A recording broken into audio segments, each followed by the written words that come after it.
తెలియజేసుకుంటూ మరి యువత ఎందుకు ధ్యానం చేయాలి, వారికి ఎందుకు ధ్యానం అవసరము అంటే, యువతకు ఇప్పుడున్న ప్రజెంట్ పరిస్థితుల్లో విద్యార్థులకైతే వారు సరైన అవగాహన లేక, సరైన జ్ఞాపక శక్తి లేక యువతంతా పక్కదారులు పడుతున్నారు, ఎంజాయ్మెంట్లో ఉంటున్నారు. ఈరోజు అరచేతిలో వైకుంఠం అన్నట్లు ఆ సెల్లు మోజులో ఉంటూ వారు ఉన్న శక్తినంతా సెల్లు ద్వారా బయటికి తీసుకెళ్తున్నారు.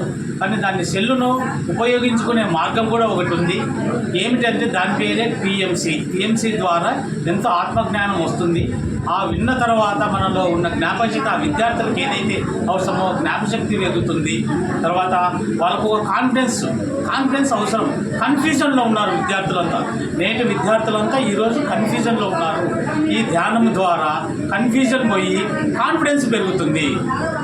దట్ ఈజ్ పిరమిడ్ ధ్యానం.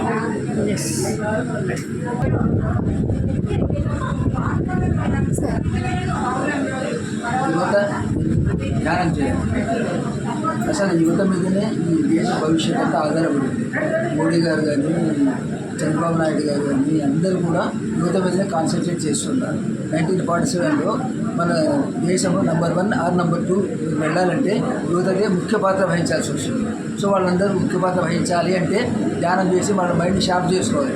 వాళ్ళ మైండ్ షార్ప్ అయిపోతే వాళ్ళ దేశాన్ని ముందు హాయిగా ఎన్నో రకాల స్టార్ట్అప్స్ కానీ ఇంకోటి ఎన్నో రకరకాలుగా వాళ్ళు ప్రయత్నం చేస్తున్నారు. దాంట్లో అందరూ విజయం సాధించి మన దేశాన్ని హాయిగా గొప్పగా 2047కు